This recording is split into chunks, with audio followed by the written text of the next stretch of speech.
Hey guys, welcome back to the garden. So we have a full day planned ahead of us. We are going to be weeding the garden, which is not the most fun. We're going to be thinning out some carrots, which is also not the most fun. But we have carrots, so that's very exciting. We'll do a full garden tour, and we have some transplants that we need to get planted.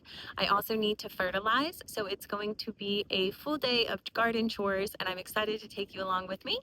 As we go through this video, if you see any tips or tricks that you want to share, please share those in the comments. I am a first year baby gardener, so we are just getting started. So I'm going to take you along this journey with me. Okay, so these are all our new babies that we got last week, and they have been hardening off outside since I got them. So that is super exciting. I have a couple of varieties here. I have some dill for us to plant. I also have a variegated sage. I have a yellow bell pepper here, an early jalapeno, a gypsy sweet pepper, which says good for frying, but I think it'll be really, really good for snacking. Then I have 2 lemon drop peppers, which I've never had before, so I'm so excited. An Amish paste and a Big Mama meaty tomato. I think I'm going to do the sage right here, kind of where I have the remaining of my Blue Lake bush beans. And we are definitely going to fertilize today because it's been raining a ton and the plants really, really need some phosphorus. Isn't she gorgeous? I love it. I think it's so pretty. I also heard that sage is like a good deer repellent. And I think the deer have been coming eating just my beans and just in this one bed.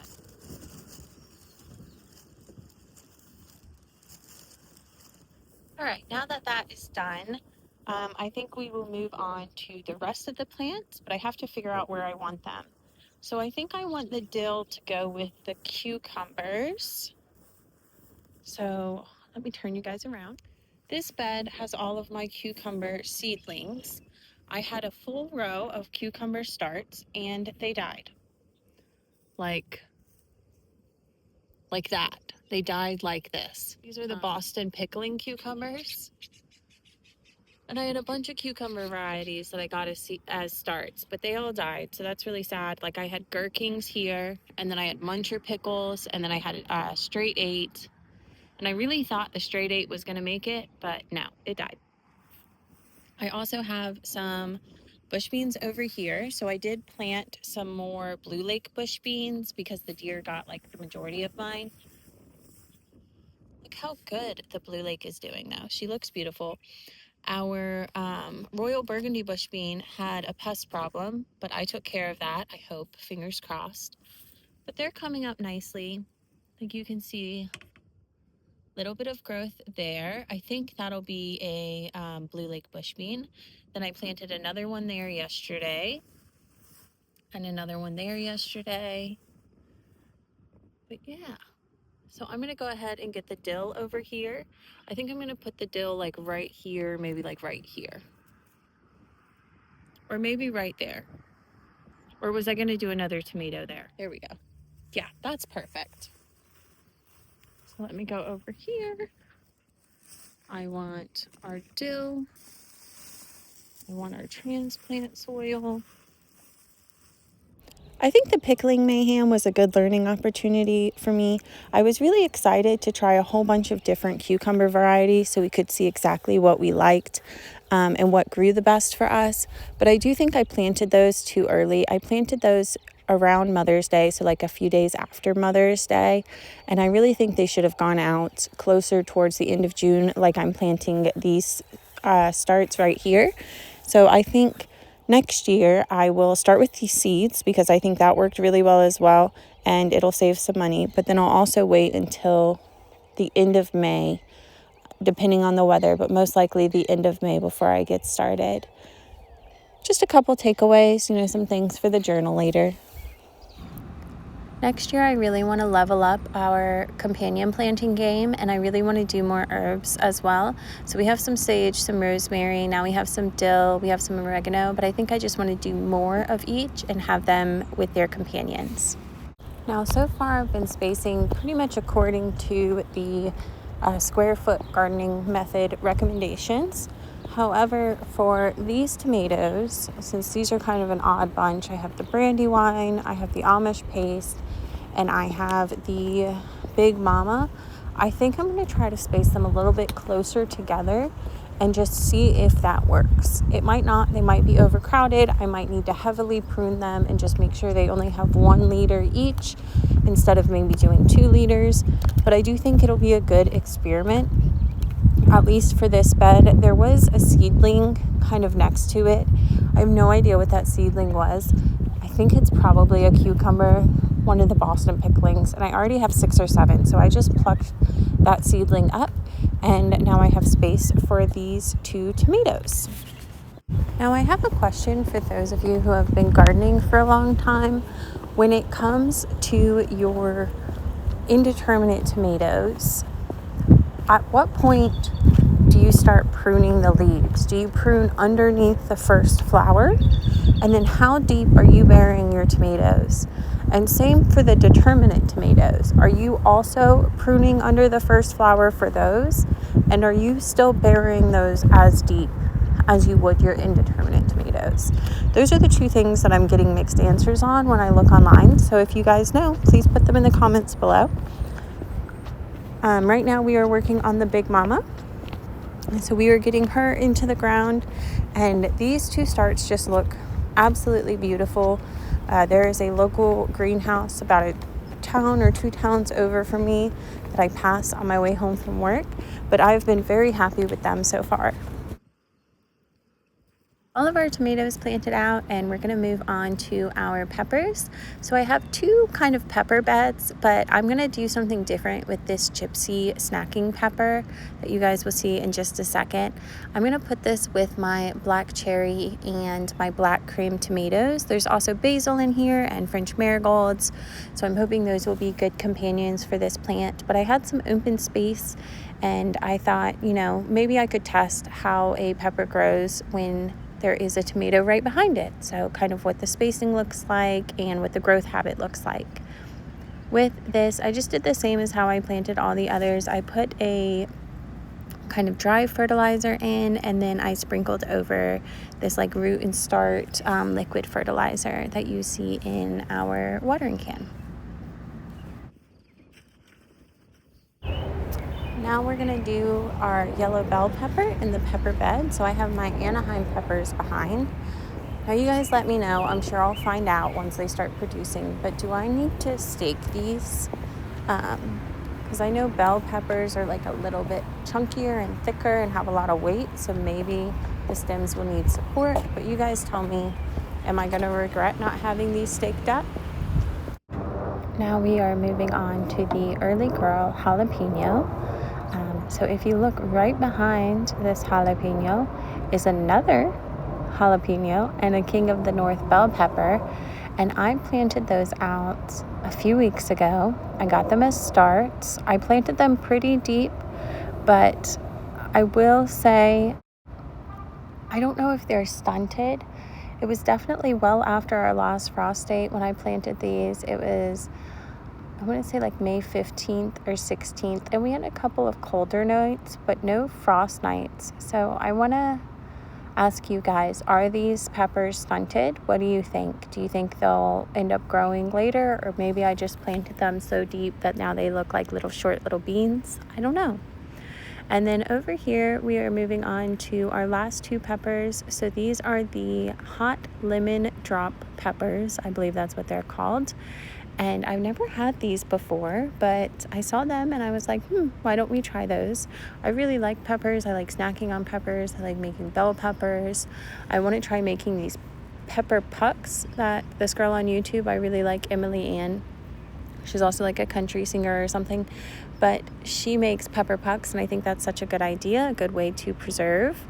Really just hope that we get a decent yield from all of these peppers this year, but I have these 2 in with our chili peppers that are actually starting to put on flowers, so that's very exciting. So these are our cayenne chili peppers, and I have 4 of them. And you can see these hot lemon drop peppers are already so much bigger. I definitely want to try planting my peppers out towards the end of May like I'm doing here. I planted the first round of peppers out in the middle of May, right after Mother's Day, and I thought I would be good. I mean, we never really had any frosty nights, but it was getting into the 40s. Not Some days were in the 50s, some days were in like the high 40s. So I think what I'm going to do is try to see the production levels and compare them, and then make a decision on when I plant for next year. Obviously watching the weather next year, but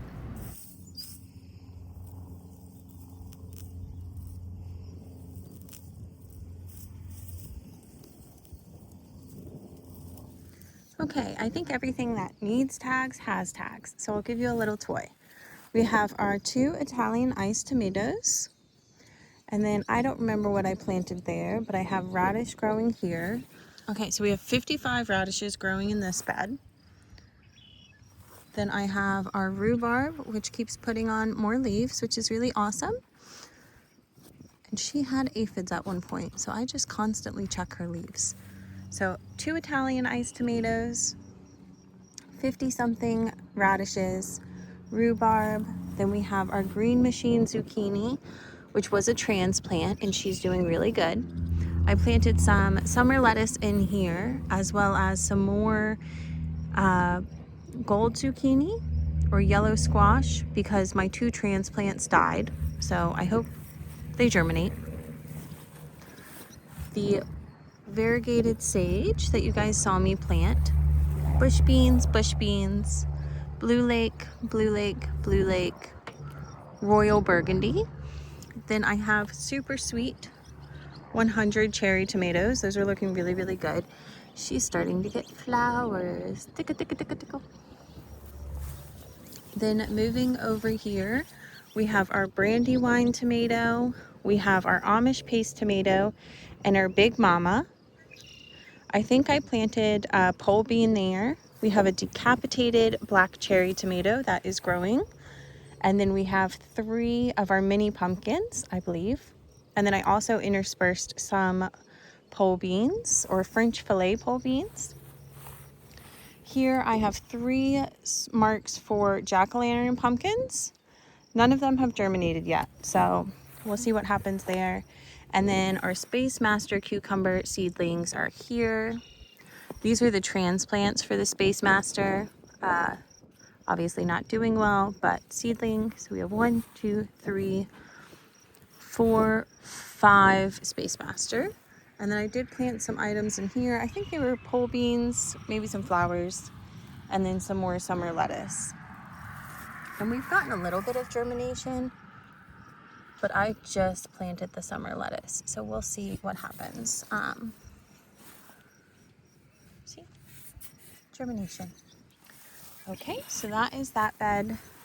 Brandywine, Amish paste, Big Mama, Space Master cucumbers, transplants and seedlings, jack-o'-lantern pumpkins, and our mini pumpkins, which I'm really excited that they germinated. So that's pretty cool. Moving along, we have the dill that we just planted together, as well as our Boston pickling cucumbers that are starting to germinate.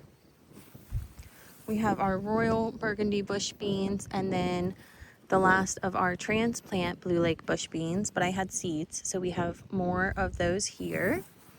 Like that's going to be a Blue Lake. Then we have our bush beefsteak tomato, which is already putting on fruit. So that's pretty exciting. I got her pretty established, and she has a lot of flowers and a lot of fruit. Then we have our Roma tomatoes. This one's doing really good. This one, I don't know what's wrong with her, but she's like looking a little purple. So if you guys know why she's so upset with me, please let me know. And then we have more royal burgundy bush beans here. And then I think this might be another Boston pickling cucumber. We have another seedling germinating there, and then more Boston pickling cucumbers. So I'm going to remove this muncher pickle tag because that is a lie. They died. Okay, over here we have our gypsy pepper. We have our black cherry tomatoes. So I have 3 black cherry tomatoes. Those are looking pretty good. We have our purple ruffles basil. We have our Genevieve basil. We also have our patio tomatoes, which are looking really good.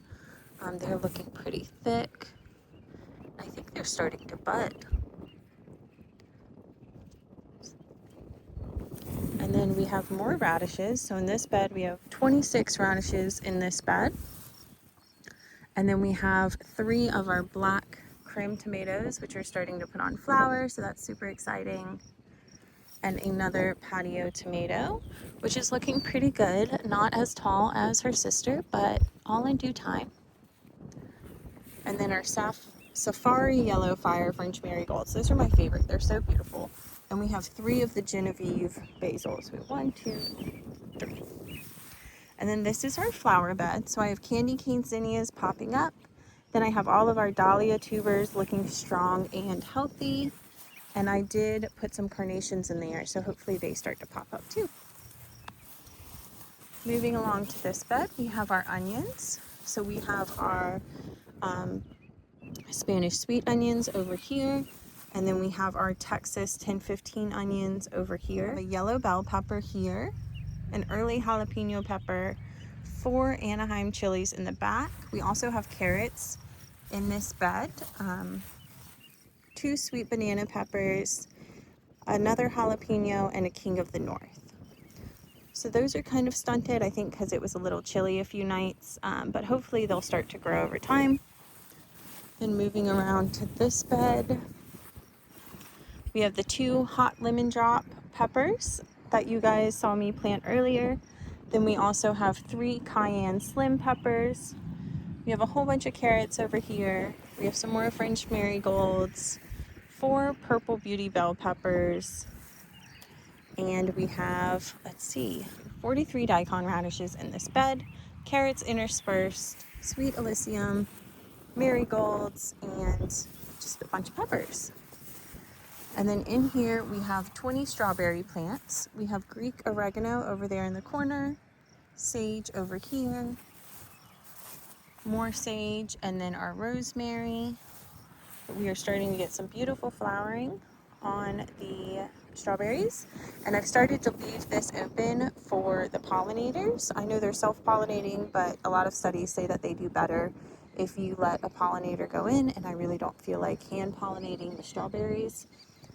So I've just been leaving this open. I think it's been doing really well, and then it's also been deterring the birds at the same time. So that is the garden. So just do a quick overview.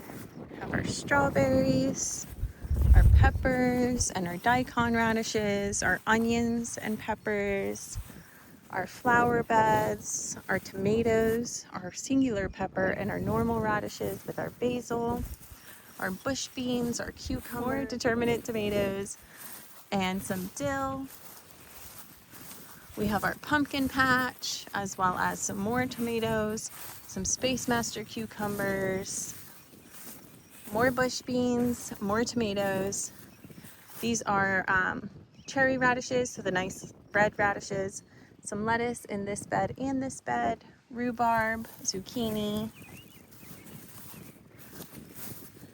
and that's the garden.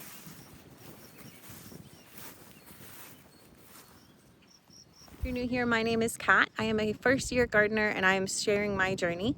This channel also includes art videos, but that typically happens around the fall when I just feel inspired to be inside and painting. But during the summer and the springtime, I want to be outside when it's sunny and the weather's beautiful, as it currently is today. So we just moved to this house. This is a first-year garden, so our peach trees are babies, our blueberry plants are just newly established, and this whole garden that you see behind me is brand new. So this will be the first summer with the garden. I'm learning a lot as we go, but I'm happy to have any tips from you guys. If you're established gardeners, or if you're a new gardener like me and you're just learning along the way, please share what you know. The more I know, the more you know, the more we can grow together. So thank you guys so much for watching, and I'll see you next time.